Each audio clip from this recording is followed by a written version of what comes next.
दोस्तों, आज हम बात कर रहे हैं उस शख्स की जिसे दुनिया ही मैन ऑफ बॉलीवुड कहती थी, जिसने 300 से ज्यादा फिल्मों से हमें हंसाया, रुलाया और हीरो पर यकीन दिलाया। जी हाँ, हम बात कर रहे हैं धर्मेंद्र सिंह देओल की।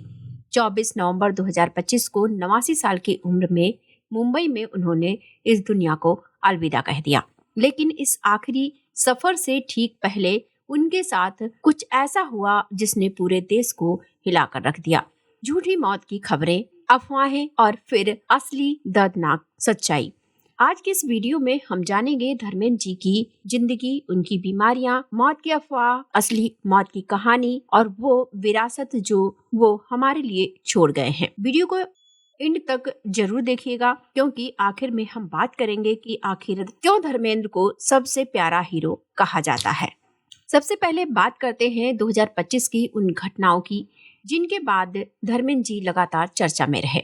अक्टूबर 2025 से ही उनकी तबीयत ठीक नहीं चल रही थी। उन्हें सांस लेने में दिक्कत हुई और मुंबई के ब्रीच कैंडी हॉस्पिटल में भर्ती कराया गया। कुछ दिन बाद उन्हें डिस्चार्ज किया गया, लेकिन उनका स्वास्थ्य पूरी तरह सामान्य नहीं था।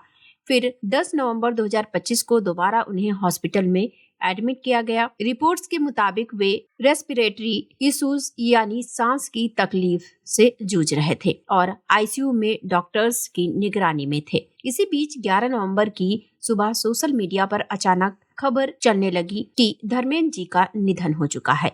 कई टीवी चैनलों ने बिना कंफर्म किए ये खबर चला दी। कुछ बड़े नेताओं और मशहूर शख्सियतों ने भी शोक संदेश पोस्ट कर दिए, जिससे अफवाह और तेज हो गई। लेकिन थोड़ी ही देर में उनकी पत्नी हेमा मालिनी और बेटी ईशा देओल ने सोशल मीडिया पर सफाई देते हुए कहा कि धर्मेंद्र जी जिंदा हैं। उनकी तबीयत नाजुक जरूर है, लेकिन वे अभी भी लड़ रहे हैं। बाद में रिपोर्ट्स आई कि उन्हें अस्पताल से डिस्चार्ज कर दिया गया है और अब उनका इलाज घर पर ही चलेगा।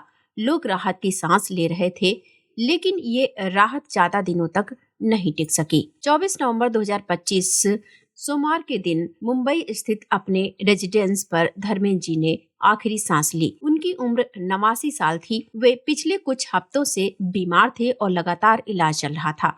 इस बार कोई अफवाह नहीं थी, बल्कि एक सच्चाई थी जिसने करोड़ों फैंस को तोड़ दिया। आधिकारिक बयान भले परिवार की तरफ से तुरंत न आया हो, लेकिन रिपोर्ट्स के मुताबिक उनके करीबी दोस्त और डॉक्टरों ने इस बात की पुष्टि की।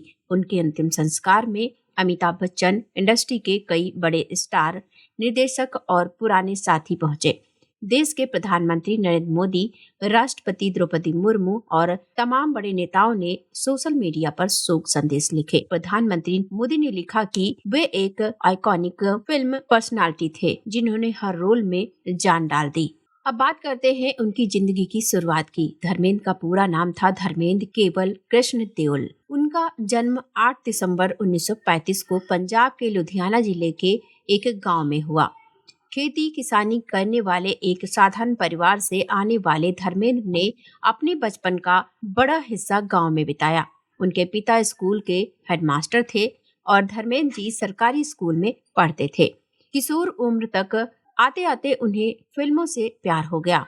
उन्होंने एक फिल्म मैगजीन द्वारा आयोजित टैलेंट कॉन्टेस्ट जीता और यही कॉन्टेस्ट उन्हें पंजाब से मुंबई ले आया। 1960 में उन्होंने अपनी पहली फिल्म दिल भी तेरा हम भी तेरे से डेब्यू किया।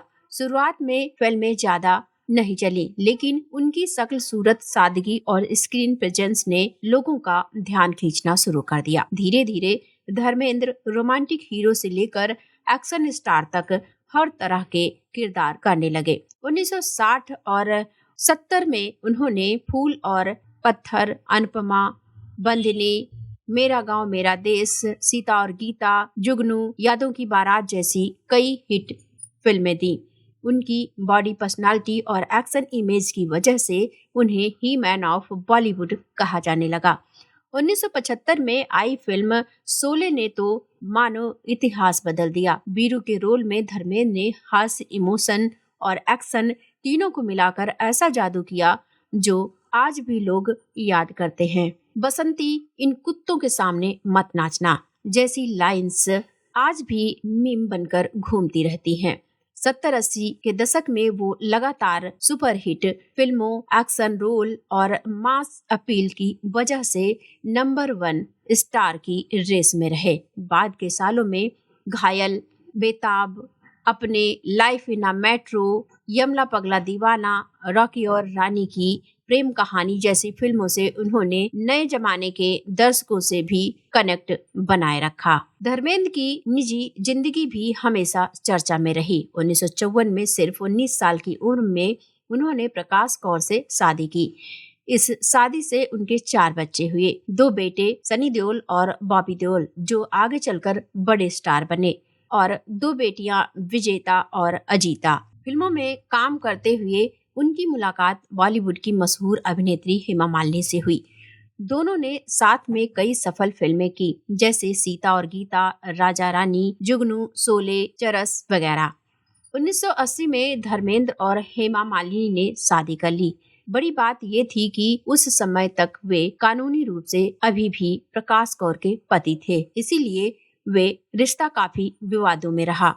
रिपोर्ट्स के मुताबिक दोबारा शादी करने के लिए उन्होंने इस्लाम कबूल करने की खबरों को भी जन्म दिया। हालांकि बाद में उन्होंने कहा कि वे आर्य समाज से जुड़े हिंदू हैं। हेमा मालिनी से उनकी 2 बेटियां हैं, ईशा देओल और अहाना देओल। इतना बड़ा परिवार, 2 शादियां, लेकिन फिर भी धर्मेंद्र को हर किसी ने एक इमोशनल, जिद्दी मगर दिल का साफ इंसान बताया है। सिर्फ फिल्मों में ही नहीं, धर्मेंद्र ने राजनीति में भी हाथ आजमाया। 2004 से 2009 तक वे बीकानेर, राजस्थान से बीजेपी के सांसद रहे और लोकसभा के सदस्य बने। हालांकि सांसद में उनकी कम मौजूदगी की वजह से उन्हें काफी आलोचना भी झेलनी पड़ी। फिल्मों के क्षेत्र में उनके योगदान के लिए उन्हें 1997 में film fair life time achievement award मिला। 2012 में भारत सरकार ने उन्हें पद्म भूषण, देश का तीसरा सबसे बड़ा नागरिक सम्मान, देकर सम्मानित किया। दिलीप कुमार ने एक बार कहा था, अगर मैं भगवान से कोई शिकायत करूंगा तो बस ये कि आपने मुझे धर्मेंद्र जितना खूबसूरत क्यों नहीं बनाया। ये लाइन ही दिखाती है कि इंडस्ट्री के सबसे बड़े लीजेंड भी धर्मेंद्र की पर्सनालिटी और उनके चार्म से कितने प्रभावित थे। अपने करियर के आखिरी दौर में धर्मेंद्र जी ने ज्यादातर दादाजी, पिता और चरित्र रोल किए, लेकिन उनकी स्क्रीन प्रेजेंस हमेशा वैसी ही रही।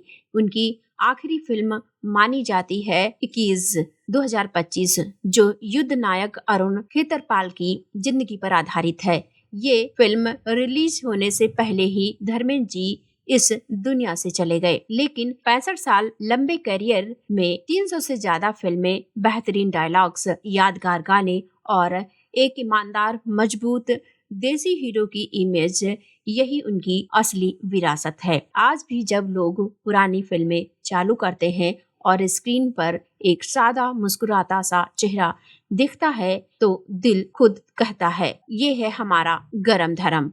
दोस्तों, धर्मेंद्र जी चले गए, लेकिन उनका काम, उनका प्यार और उनकी यादें हमेशा हमारे साथ रहेंगी। आप लोग कमेंट में जरूर लिखिए आपके फेवरेट धर्मेंद्र जी की कौन सी फिल्म है और उनका कौन सा डायलॉग आप कभी भी नहीं भूल पाएंगे। अगर आपको ये वीडियो जानकारीपूर्ण लगी हो तो इसे लाइक और शेयर जरूर कीजिएगा। चैनल को सब्सक्राइब करके बेल आइकन जरूर दबाइएगा, ताकि ऐसी ही और कहानियां आप तक सबसे पहले पहुंचे। धर्मेंद्र जी को हमारी तरफ से विनम्र श्रद्धांजलि। ओम शांति।